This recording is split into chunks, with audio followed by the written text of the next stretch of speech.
피로 사신 값진 교회라는 제목으로 하나님 말씀을 함께 나누도록 하겠습니다.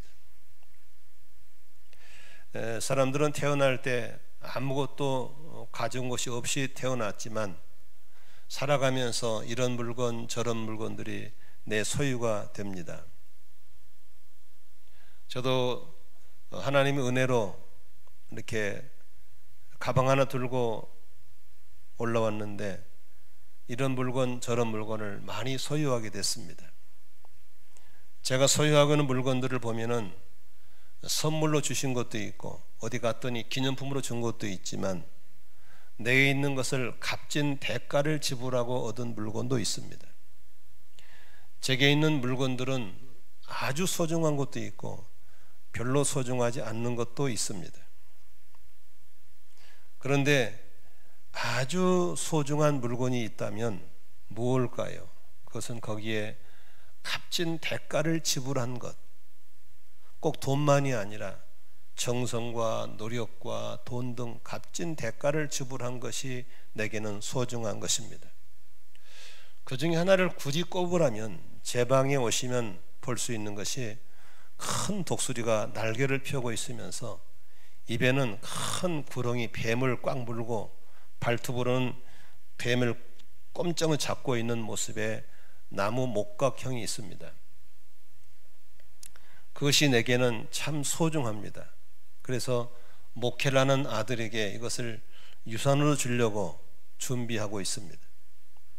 왜 이게 소중하냐면 저에게는 영적인 의미가 달려 있습니다. 평생 영적 전쟁하는 강사로 다니면서 사람들을 깨우면서 영적 전쟁하는 사역자로 살아왔을 때 바로 여호와 니시라는 하나님의 승리자라고 하는 것을 표시하는 목각이기 때문에 그렇습니다. 제가 필리핀에 아주 오지에 선교를 갔을 때 어떤 그 조그마한 산 밑에서 이렇게 천막 쳐놓고 나무를 깎고 있는 분을 봤는데 저분을 만난 겁니다. 저게 이렇게 나무를 갖다가 깎아서 붙여놓는 것이 아니라 통나무를 그렇게 잘라낸 겁니다. 일일이 다 깎고 있더라고요. 그 너무너무 값진데 자기는 믿는 사람으로서 이렇게 하나님을 알리고 싶어 한다는 거예요. 그래서 제가 선교 왔다고 그러니까 너무 좋아하시면서 그걸 팔 수 있는 게 판다고 그래요. 그래서 선교할 때 싸게 준다고 돈을 주고 샀죠. 근데 문제는 저 큰 목각을 가지고 오는 게 문제였어요. 사기는 샀는데. 그래서 난감해하고 있을 때 후배 선교사님이 선배님 제가 나중에 갈 때 갖다 드리겠습니다. 그래서 그 오지 산속에서 그걸 어떻게 포장해가지고 신문지로 털털 말아가지고 무거운 가지고 와서 공항에 내려가지고 가지고 왔더라고요. 얼마나 고마운 일. 그 친구한테 고맙다고 사례를 하고 이게 갖고 있는데 지금 상당히 오래됐는데 전혀 이 나무가 틀어지거나 변색이 되지 않고 있습니다. 그래 늘 볼 때마다 감사하고 또 이사 갈 때마다 혹시 다칠까봐 조심하면서 가지고 있다가 이제 제가 아들에게 사역을 이제 넘겨줄 때 너도 나처럼 이런 일을 했으면 좋겠다는 마음에서 그 사역자에게 주려고 합니다. 여러분에게는 무엇이 가장 값지나요? 무슨 물건을 보면 다칠세라 잃어버릴세라 소중히 여긴가요? 우리 하나님께서는 무엇이 가장 소중할까? 저는 우리 하나님에게 가장 소중한 것은 우리 하나님이 가장 대가를 처절하게 지불하고 산 것이 가장 소중할 줄로 믿습니다. 그렇다면 오늘 28절에 하나님의 가장 소중하기 무엇인가를 기록하고 있습니다. 28절 함께 읽도록 하겠습니다. 시작. 여러분은 자기 자신을 잘 살피고 양떼를 잘 보살피십시오. 성령이 여러분을 양떼 가운데 감독으로 세우셔서 하나님께서 자기 아들의 피로 사신 교회를 돌보게 하셨습니다. 바울이 지난주에 설교했던 것처럼 이제 다른 사역지로 가기 위해서 에베소 교회 장로들을 모아놓고 고별 설교할 때 한 말이 이 말입니다. 특히 28절에 무슨 말을 했습니까? 하나님께서 자기 아들의 피로 사신 교회라 했습니다. 돈을 주고 산 게 아니고 자기 독생자 아들, 외아들을 대가로 주어서 십자가에서 방울방울 흘린 피값으로, 피값을 주고 산 양떼들, 산 영혼들이 모아는, 그래서 여기 28절에 보면 양떼를 잘 보살피십시오, 교회를 돌보게 하셨습니다. 양떼가 누굽니까? 바로 교회입니다. 구원받은 성도들의 모임이 교회인 걸 믿으시기를 바랍니다. 건물이 교회가 아니라 구원받은 성도들의 모임이 교회인데, 바로 그 교회를 어떻게 샀다고요? 외아들 예수 그리스도의 흘린 피방울, 피를 주고 산 거죠. 여러분 예수 믿고 구원받으신 분 한번 아멘 하십시다. 그렇다면 여러분 한 분 한 분은 1,000원 주고 100만 원 주고 1억 주고 사온 것이 아니라 예수 그리스도의 피값을 주고 마귀로부터 우리는 사온 사람들인 걸 믿으시길 바랍니다. 그러므로 우리는 얼마짜리가 아니라 예수님짜리인 것을 믿으시면 아멘 하십시다. 한번 가슴에 손을 얹고 나는 예수님짜리다 라고 고백해 보십시오. 시작. 나는 예수님짜리인 겁니다. 물론 구원의 감격이 없으면 끝까지 씹어버리겠죠. 그러나 나는 구원의 감격이 있기 때문에 예수님이 나를 위해서 흘리신 그 방울방울의 피값을 때문에 내 재산 받고 오늘 내가 서 있음을 알기 때문에 우리는 얼마나 소중한 사람인 걸 알아야 될 줄로 믿습니다. 예수님께서 말씀하셨습니다. 한 영혼을 실족시키는 것은 그 사람 목에다가 돌멩이를 달아가지고 바다에 던져서 죽이는 것보다 더 나쁜 짓이라 그랬습니다. 그만큼 한 영혼 한 영혼이 교회에서는 소중한 사람인 걸 믿으시길 바랍니다. 그러므로 사람을 실족하게 하지 않을 수는 없지만 실족하게 하는 사람은 그만큼 하나님으로부터 미움을 받게 되고 쌓아놓은 공적을 잃게 된다는 사실도 아셔야 됩니다. 그런데 오늘 바울 사도가 이렇게 주님이 산 그 값진 교회를 두고 이제 다시 올 수 없는 곳으로 떠날 때 바로 교회 지도자들에게 이 교회를 부탁하면서 남긴 설교가 오늘 본문입니다. 오늘 본문을 통해서 바울 사도가 그 지도자들에게 매우 강조한 것 몇 가지를 알려드리겠습니다. 여러분들이 가슴에 살면서 정말 하나님을 사랑하는 건 교회를 사랑하는 것이고 교회를 사랑하는 것은 곧 하나님을 사랑하는 것이 리꼬로 형성되기 때문에 오늘도 이 말씀을 가슴에 담고 교회 생활할 때 하나님께 인정받고 쓰임받는 하나님의 사람이 될 줄로 믿으시기를 바랍니다. 첫 번째로 29절에 뭐라고 얘기합니까? 함께 읽겠습니다. 내가 떠난 뒤에 사나운 이리들이 여러분 가운데로 들어와서 양떼를 마구 헤아리란 것을 나는 압니다. 여러분, 내가 3년 동안 이 교회에 있을 때는 조용했지. 그러나 내가 떠나면 사나운 이리떼들이 이 교회에 들어올 거야. 들어가서 양들을 잡아다가 해치고 뜯어가려고 난리가 날 거야 라는 것을 알려주는 겁니다. 그래서 28절에 양들을 잘 보살펴 주십시오 라고 부탁하고 있는 겁니다. 여러분, 교회 오면 평안하고 해 웃고 재밌잖아요. 그렇죠? 그건 저절로 되는 게 아닙니다. 누군가 이 교회를 씹으려고 삼키려고 해치려고 있는 원수 마귀 있다는 사실을 알고 그걸 지키고 보호하는 자가 있기 때문이라는 사실을 아셔야 되는 겁니다. 저는 농사일을 하면서 이렇게 꽃밭에 꽃이 활짝 펴 있고 밭에 야채와 곡물이 잘 펴 있을 때 저절로 되는 게 아닙니다. 끊임없이 잡초를 매주고 끊임없이 울타리 쳐주고 관리할 때만 가능한 겁니다. 교회는 저절로 평안한 게 아닙니다.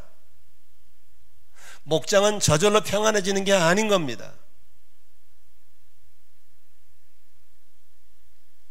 원수마귀가 삼킬 자를 찾아 우는 사자처럼 두루 다닌다는 것을 한시도 잊어서는 안 될 줄로 믿습니다.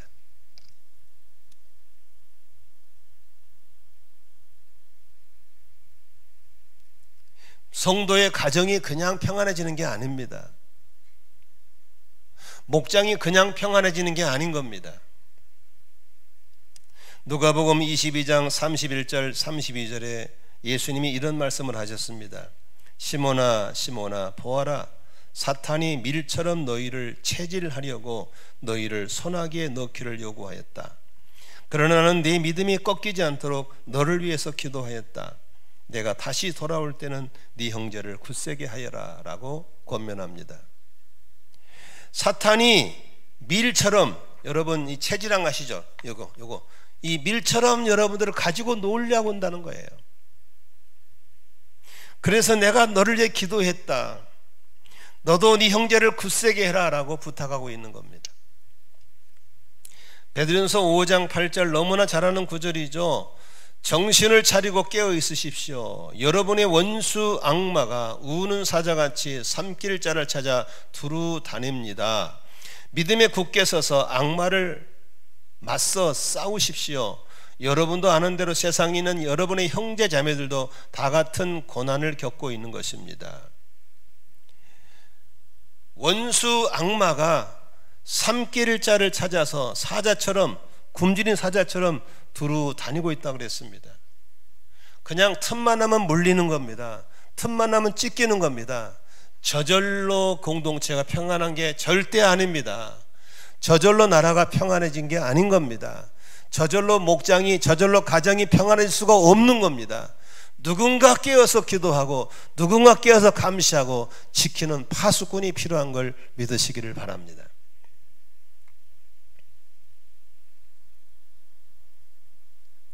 여러분, 우리 교회를 이렇게 수평으로 보면은 우리 교회만 보이잖아요.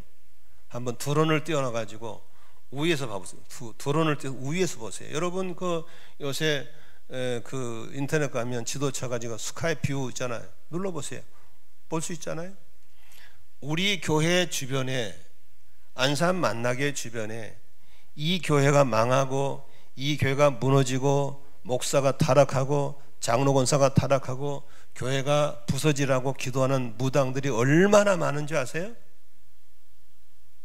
그냥 위에서 보면요 새빨개 있어요. 새빨개. 여러분 잠들고 있을 때 무당들은 새벽 기도합니다. 쟤들도 연합도 해요. 연합도. 그걸 보면 정신이 번쩍 납니다.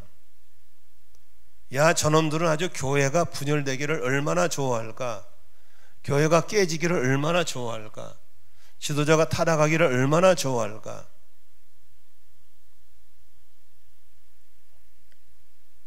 정말 지금은 정신을 차리고 깨어서 주의 핏값을 한 교회를 지켜야 될 줄로 믿습니다. 코로나가 장기화되면서 아주 합법적으로 모이지 못하게 합니다.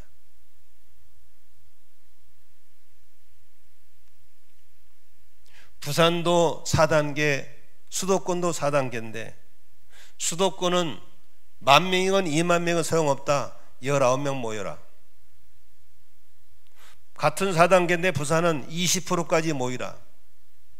그러면 서울 쪽에 수도권의 목사들이 바보입니까? 시장을 찾아갔죠. 시장님, 우리는 특별한 거 요구하지 않습니다. 형평성만 맞춰주십시오. 음악공원은 5,000명 들어가는데 왜 교회는 못 들어갑니까?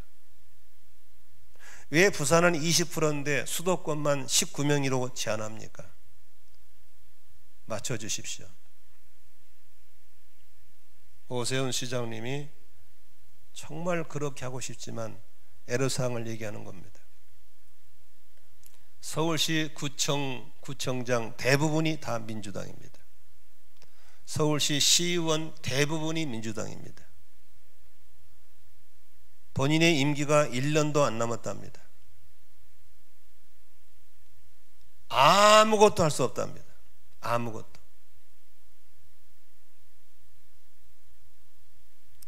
억울함이 있습니다. 거기에 길들여지면 저는 안 된다고 생각합니다. 이제 코로나는 독감처럼 함께 가는 것이지 코로나로 죽은 사람은 0.3%입니다. 독감으로 죽은 사람은 1%입니다. 독감이 훨씬 더 많이 죽습니다. 여러 가지 모습으로 교회가 부서져가고 쪼개져가는 이 안타까움 속에서 우리는 주님의 핏값을 산 교회를 위해서 더 기도하고 더 깨어있고 다양한 모습으로 교회를 돌보는 일에 깨어있기를 주의 이름으로 축원합니다. 이렇게 밖으로 찾아온 공격도 있지만 30절을 보시면 어떤 교회를 향한 공격이 있는가 보십시다. 같이 읽습니다. 바로 여러분 가운데서도 제자들을 이탈시켜서 자기를 따르게 하려고 어그러진 것을 말하는 사람들이 나타날 것입니다. 다시 말하면 여러분 가운데서도라면 교회 안에 있는 어둠들입니다. 밖에서 치고 들어오는 어둠도 있지만 교회 안에 들어와 있는 어둠들입니다. 우리는 휴전선 그어놓고 북한군만 경계할 게 아니라 우리나라에 들어와 있는 간첩들도 경계해야 됩니다. 우리는 자꾸 철제방 곁에서 보초 쓰면서 지키려고 그러죠. 이것도 지켜야 됩니다. 그러나 이미 들어와 있는, 이번에 충주 간첩 발견됐잖아요. 현재 정부 들어서 간첩 신고란 게 없어졌어요. 그런데도 간첩을 잡아낸 것은 보통 심하지 않기 때문에 잡아낸 줄로 믿습니다. 이런 외부의 적도 있지만 공동체를 넘어뜨리는 내부의 적도 있다는 사실을 아셔야 되는 겁니다. 마찬가지로 밖에서 교회를 해파하고 양들을 뜯어가려는 이의도 있지만 교회 안에 들어와서 굉장히 의로운 척, 굉장히 잘난 척, 그리고 지도자를 향해서 불필요한 안티를 제공하면서 자기들의 세력을 모아서 교회를 분열시키려는 자가 있다는 사실을 잊어서는 안 될 줄로 믿습니다. 나는 여러분들한테 권면하고 싶습니다. 김영길 목사가 잘하도록 견제해 주는 것 고맙게 생각합니다. 그러니까 제가 더 깨어있겠죠. 그러나 지나치게 견제하면 그 사람 쪽으로 어둠이 몰려간다는 사실도 아셔야 됩니다. 그리고 그 사람은 안티의 앞잡이 서서 교회를 어지럽게 하고 주의 종을 견제하다 보면 더 심하게 견제해서 주의 종을 쓰러뜨리게 하는 사람 된다는 사실을 아셔야 되는 겁니다. 지난주 수요일 날입니다. 수요예배를 마치고, 수요일 날은 마치면 9시 반이 되기 때문에 집에 가면 10시 막 씻고 바로 자고 새벽기도 나오기 바빠서 수요일 날은 안 들어가고 교회에서 잡니다. 그래서 내일 설교 준비를 마쳐놓고 잠자리에 들었는데 잠이 오질 않습니다. 영적인 압력이 확 밀려오는데 꼭 죽을 것만 같았습니다. 누가 목을 쬐고 숨을 통을 쪼여고 온몸이 아프고 불안하고 두렵고 너무너무 힘들었어요. 그래서 방언으로 기도를 시작했습니다. 근데 그 압력이 너무너무 힘드니까 막 견딜 수가 없는 거예요. 미쳐버릴 것 같아요. 그래서 우리 아내에게 카톡을 날렸습니다. 여보, 나하고 10분간만 방언으로 기도해줘. 다를 때는 잘 열어보더니 안 열어보는 거야. 카톡을 보니까 나는 미치겠는데 할수 전화를 했죠. 그랬더니 그 다음날 어디 갈 때 보낼 반찬 준비한다고 못 봤다는 거예요. 그래서 내가 힘드니까 기도 좀 해달라고, 그럼 5분만 있다 가겠다고. 그래서 아내하고 같은 시간을 맞춰서 그쪽에서 나랑 같이 방언 기도했습니다. 10분, 20분 지나고 30분이 지나고 한참 방언 기도하고 어둠을 물리치고 평강이 올 때 전화했습니다. 이제 자도 된다고. 그랬더니 우리 아내가 아들도 깨우고 딸도 깨워서 같이 네 식구가 기도했다고 그러더라고요. 여러분, 이렇게 때로는 내게 아주 노골적으로 쳐들어올 때가 있다는 사실을 말씀드립니다. 거기서 눌려버리면 병이 오고, 거기서 눌러놓으면 어려워질 때가 많습니다. 여러분, 왜 지도를 기도해야 되는가? 안팎으로 공격이 있다는 사실을 아셔야 되는 겁니다. 오늘도 주님이 그 당신의 외아들의 핏값으로 산 교회를 얼마나 소중히 여기고 눈길이 어디에 있는가를 아신다면 우리는 늘 교회를 위해서 기도해야 되고, 교회 영적 최전방에 서 있는 주의 종을 위해서 기도해야 되고, 믿으시면 아멘 하십시다.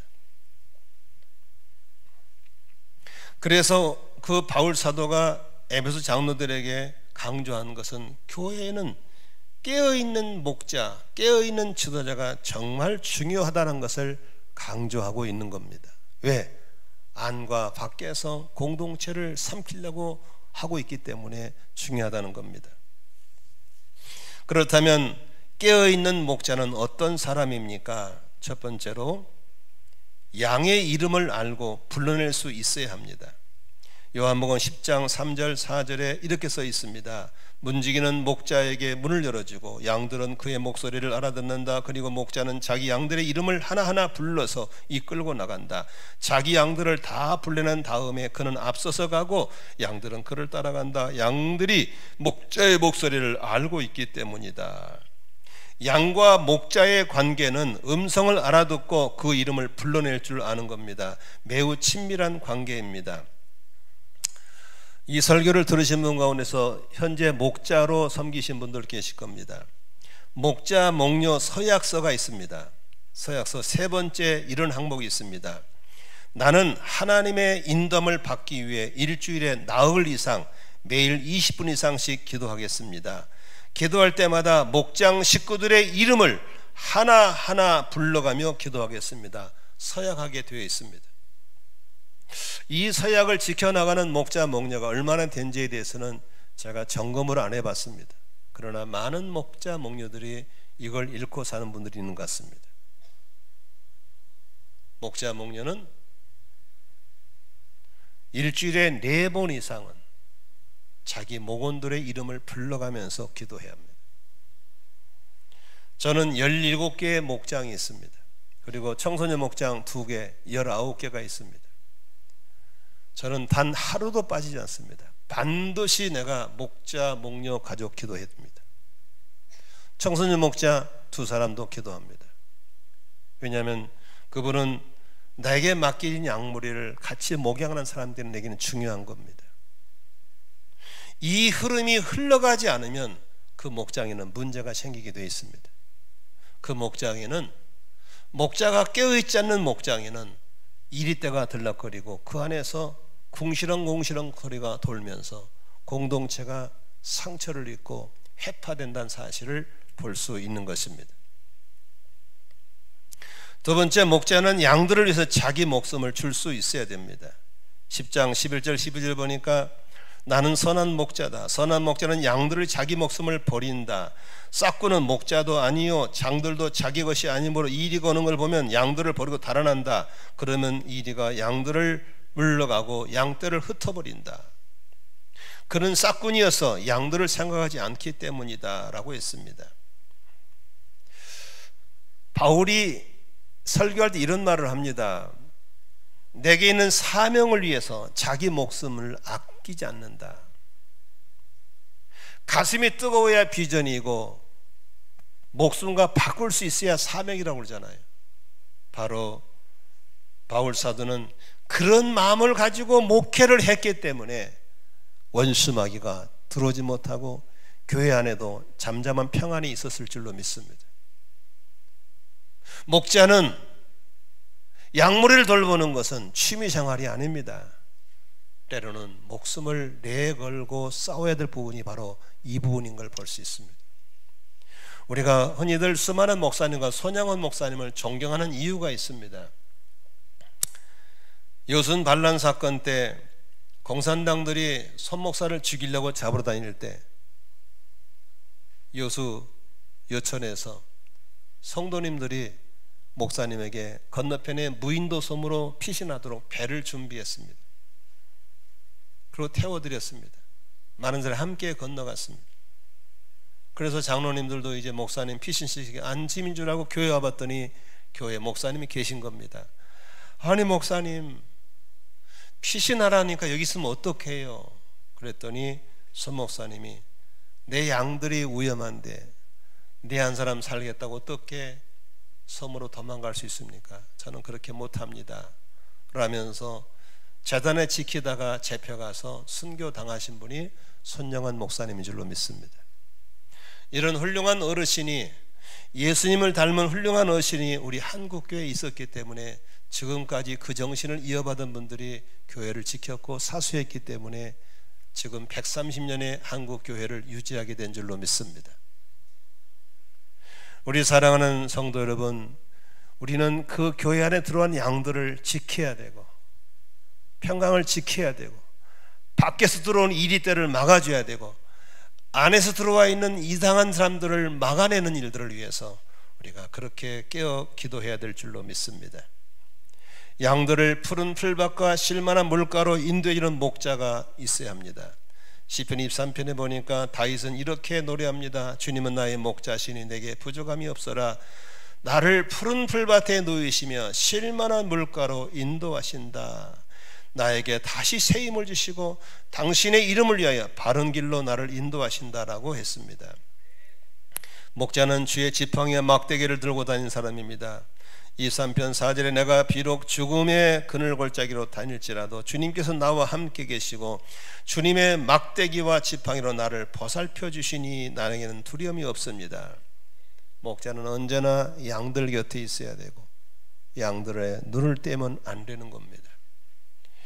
우리는 평신도들이 목회하는 가정교회를 하고 있습니다. 신학교에서 배운 사람들도 목회가 어려운데 평신도가 목회하는 게 쉽지 않습니다. 그러나 6년이 지나고 7년째가 되면서 몸으로 체득한 목회를 하면서 여러분들은 점점 여러분의 목양지가 원수마귀가 틈 못하고 내부에 이상한 말에 돌지 않게 만들어주는 그런 푸른 풀밭 쉴만한 물가가 있는 목양지를 만들어 가야 될 줄로 믿습니다. 제가 지난주에 총목자 모임 때 그런 말을 했습니다.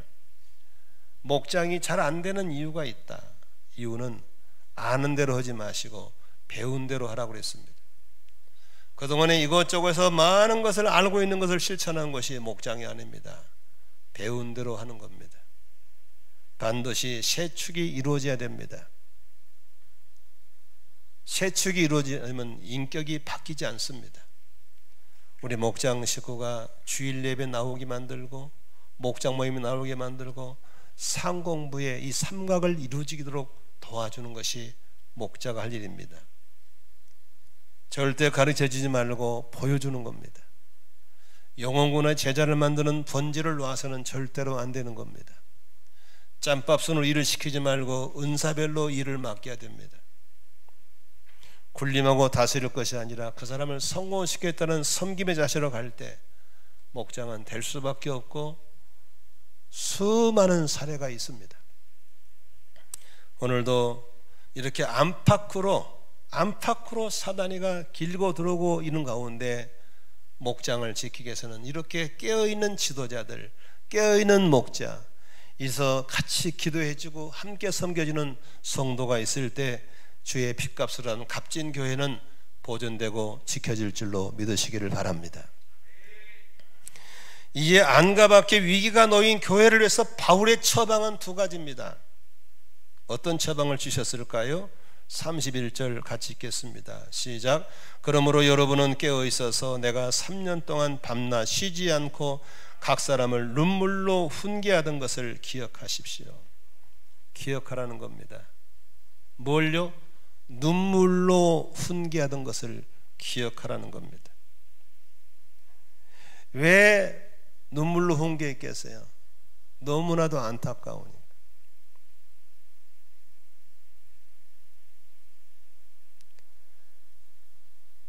우리 아들이 그런 얘기 하더라고요. 아빠, 청년들 만나면 절대 잔소리하지 마. 걔들은 들을 애들이 아니야. 그냥 주머니나 부지런히 열면 돼. 정말 그러려고 노력을 엄청 합니다. 그런데도 꼭 말해진 이유가 뭐냐면요, 내가 했던 실수를 그들이 그거 가고 있어요. 내가 했던 실패 쪽으로 가고 있는 거예요. 그러면 얘 이리 가면 너 실패해, 이리 가면 실수해를 알아줄 수가 없는 거예요.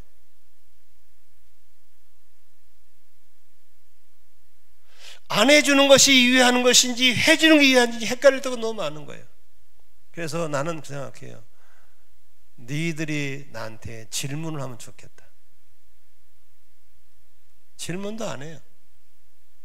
요새는 이 마우스시더라 늘 커셔를 누르면 그냥 5초 막 푹 지나가 버리니까 궁금한 것도 없고 생각도 없어요. 그냥 사는 거예요. 100% 후회합니다. 아니 1000% 후회합니다. 10,000% 후회합니다. 실패합니다. 실수합니다. 그러나 똑똑한 친구들은 듣습니다. 들은 걸 기억합니다. 내가 저 어르신의 실수는 내가 반복하지 않으리라. 저분의 실패는 내가 절대 반복하지 않으리라. 이런 결심한 사람들은 들을 기가 있습니다. 바울은 내가 눈물로 여러분에게 훈계했던 것을 기억하십시오. 그게 뭡니까? 교회가 평안하려면 반드시 중보팀으로 막아야 됩니다. 교회가 평안하려면 절대로 어둠에게 노출되면 안 됩니다. 빛 가운데 있어야 될 줄로 믿습니다. 교회는 불특정 다수가 모이는 곳이기 때문에 서로 이해하고 사랑하고 용납하면서 믿음이 하나고 주가 하나고 성령이 하나이기 때문에 하나 되기를 힘써야 될 줄로 믿습니다. 여러분, 합창단에서 자기 목소리를 내는 사람은 합창단 자격일 사람이 없는 사람입니다. 자기 목소리가 나오면 노래는 죽어버린 겁니다. 언제나 주의 음성이 중요하고 공동체 안에서 평화를 유지하고 원수마귀가 저렇게 설치고 다니는 사실을 기억하고 늘 깨어서 기도하는 우리가 돼야 될 줄로 믿습니다. 그러면서 바울 사도는 또 두 번째 처방을 내놓습니다. 그게 마지막 처방입니다. 32절 같이 읽겠습니다. 시작. 나는 이제 하나님과 그의 은혜로운 말씀에 여러분을 맡깁니다. 하나님 말씀은 여러분을 튼튼히 세울 수 있고 거룩하게 된 모든 사람들 가운데서 여러분으로 하여금 유업을 차지하게 할 수 있습니다. 결국은 바울 사도는 나는 떠나지만 당신들이 좀 잘 해주기를 바라지만 전국적으로는 교회는 사람이 지키는 것이 아니고 하나님이 지킨다는 겁니다. 그리고 하나님 말씀에게 내가 맡긴다라는 말을 했습니다.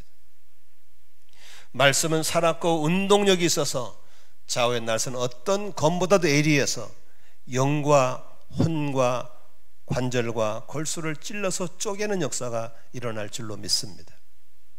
이 말씀이 두 가지 역할을 한다고 그랬습니다. 첫 번째로 32절에 보니까 하나님 말씀은 여러분을 튼튼히 세울 수 있고 그랬습니다. 하나님 말씀은 튼튼히 세울 수 있습니다. 어떤 형제가 타지로 이사를 가면서 저한테 기도를 받으러 왔습니다. 너무 아까운 청년입니다. 자기도 목사님을 떠나서 신앙생활을 잘할 자신이 없다고 그랬습니다. 제가 그런 말 했어요. 아니야, 나는 그냥 안 해. 내가 너한테 심어줬던 그 말씀이 너를 세울 거야. 그 말씀이 너를 세울 거야. 그 말씀이 너를 넘어지지 않게 할 거야. 나는 그 말씀을 믿어.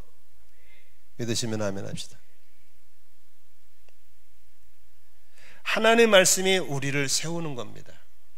지금 여러분 건물 보시면 이렇게 딱딱한 벽돌들이 쌓여있잖아요. 저 벽돌이 건물을 지탱하는 게 아닙니다. 보이지 않는 가운데 그 안에는 강한 철근이 건물을 지탱하고 있는 겁니다. 우리의 시스템과 제도가 우리를 지키는 게 아닙니다. 우리 가운데 말씀의 철근이 우리를 지키고 있는 걸 믿으시기를 바랍니다. 저는 그래서 한 학기 한 학기 그냥 넘어가지 마시고 어떻게 하든지 삶 공부 기회에서 삶 공부하시고 성경도 읽으시길 바라고 말씀이 여러분 속에 심어지도록 기회를 놓치지 않기를 주의 이름으로 축원합니다. 교회는 오래 다니는데 아무것도 텅 비었어요. 그냥 무너져 버린 겁니다. 그냥. 오늘 두 번째 뭡니까? 이 말씀이 여러분들을 유업을 차지하게 할 수 있다. 하나님의 축복의 기업을 물려받게 한다고 그랬습니다. 말씀을 아는데 멈춰 있으면 안 됩니다. 말씀을 아는 걸 실천에 옮길 때 구원은 믿음으로 받지만 축복은 행함으로 받는 걸 믿으시길 바랍니다. 마태복음 7장에 예수님이 그렇게 말씀했습니다. 내 말을 듣고 그대로 행하는 사람은 반석 위에다가 자기 집을 지은 슬기로운 사람 같다라고 했습니다. 비가 내리고 홍수가 나고 바람이 불어서 그 집에 들이쳤지만 무너지지 않았습니다. 그 집을 어디다 지었기 때문에 반석 위에 세웠기 때문입니다. 그러나 나의 말을 듣고서도 그대로 행하지 않는 사람은 모래에 집을 지은 어리석은 사람 같다고 할 것이다. 비가 내리고 홍수가 나고 바람이 불어서 그 집에 들이치니 무너졌다. 그리고 그 무너짐이 엄청 났다라고 했습니다. 여러분들은 모래에 집을 지는 사람입니까? 반석 위에 집을 지은 사람입니까? 잔머리 굴리지 마세요. 우선은 좋을 것 같지만 비가 오고 바람이 불면 쉽게 날아가 버립니다. 그러나 아는 대로 하지 마시고 배운 대로 해보세요. 그 사람이 하나님의 축복을 이어받을 사람이고 부흥의 주역에 서서 간증자가 될 줄로 믿으시길 바랍니다. 가정교회는 첫째도 둘째도 셋째도 원칙입니다. 원칙이 얼마나 중요한지, 원칙이면 다 끝나는 겁니다. 디모데후서 3장 16절 17절에 바울은 그렇게 말합니다. 모든 성경은 하나님이 영감을 된 것으로 교훈과 책망과 바르게 함과 의롭게 유익합니다. 성경은 하나님의 사람을 유능하게 하고 그에게 온갖 선한 일을 할 수 있게 합니다 그랬습니다. 성경은 머릿속에 담고 있는 게 아니고 담은 것을 손발로 움직일 때부터 역사가 나타나고 열매가 맺어지고 바로 그런 사람들에게 하나님의 축복을 물려줄 줄로 믿습니다.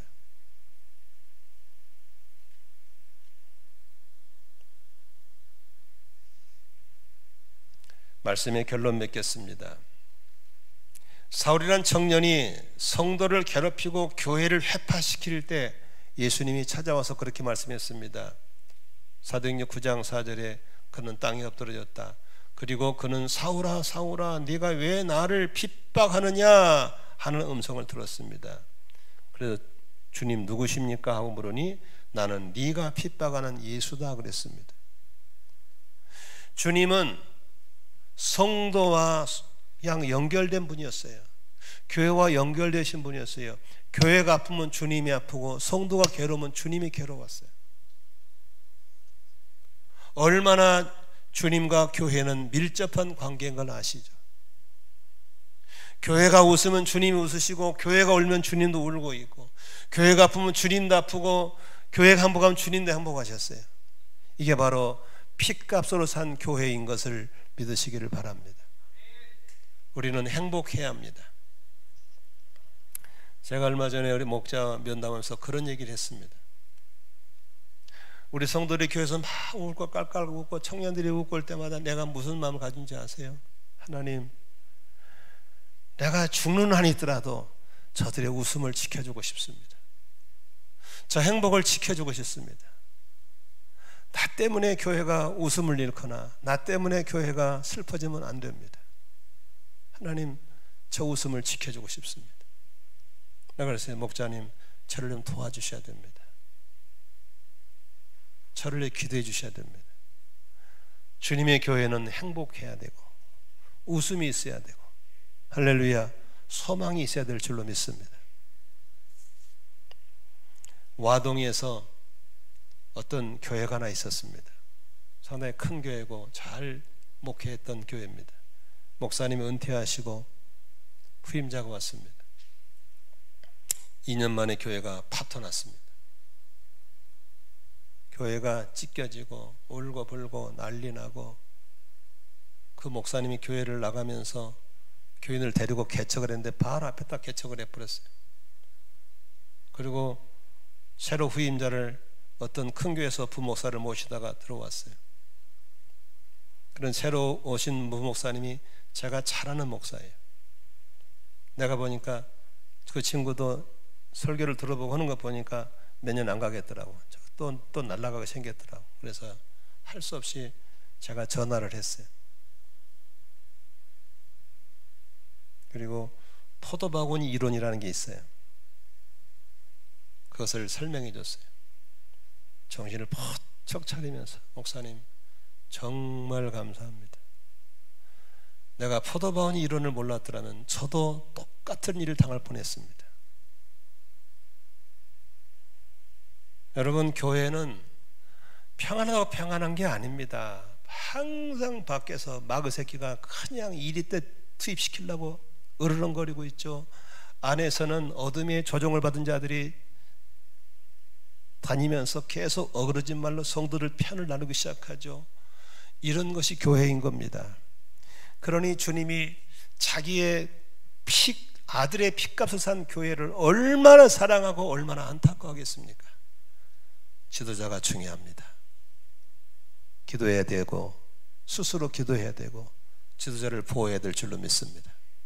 목자가 중요합니다. 금요일 날 만나서 밥 먹고 그냥 교제하는 게 목장이 아닙니다. 날마다 내 목원들 이름을 불러가면서 기도하는 목자가 돼야 되는 겁니다. 원수마귀가 올 때는 도둑질하고 죽이고 멸망시키러 오는 겁니다. 예수님이 오는 것은 양으로 생명을 얻게 하고 더 풍성히 얻게 하러 오는 것입니다. 우리 목장 안에 예수님은 오실지언정 도둑이 오는 것은 막아야 될 줄로 믿습니다. 믿으시면 아멘 하십시다. 우리 만나 공동체 안에 예수님은 오실지언정 도둑이 오는 것은 막아야 될 줄로 믿습니다. 그러므로 아무 책임을 다니지 마시고 공동체를 해서 기도해 주시기 바라고, 지도자를 보호해서 기도해 주시기 바라고, 지도자들은 하나님 말씀하신 예수님의 목양원리에 따라서 양무리를 지키고 돌보는 그런 공동체가 돼야 될 줄로 믿습니다. 여러분, 마지막 때에 주의 재림할 걸 믿으시면 아멘 하십시다. 그분이 어떻게 오신지 아죠? 신랑 대신 예수가 오시는 것입니다. 신랑은 누구대로 신부를 데리러 온 겁니다. 신부는 누군지 아시죠? 신부가 바로 교회인 겁니다. 아멘이시죠? 신랑 대신 예수는 교회를 데리러 온 겁니다. 이곳저곳 뜨내기 신앙 되지 마시고 공동체 안에 머물러서 주의 몸, 예수의 핏값으로 산 몸 안에서 아름다운 지체로 살아갈 수 있기를 주의 이름으로 축원합니다. 교회를 지켜야 됩니다. 교회를 기도해야 됩니다. 아멘이시죠? 지금도 원수마귀는 두루 다니는데 정신줄 놓아서는 절대로 안 될 줄로 믿습니다. 가정들 지켜야 될 줄로 믿습니다. 가정이 한순간에 부서지는데 오늘도 가정이라는 공동체 지켜야 됩니다. 목장을 지켜야 됩니다. 안산 만나 목장 이 연합교회를 지켜야 될 줄로 믿습니다. 한국교회 지켜야 됩니다. 믿으시면 아멘 합시다. 왜냐하면 가장 값진 주님의 교회이기 때문인 것을 믿으시길 바랍니다. 기도하겠습니다.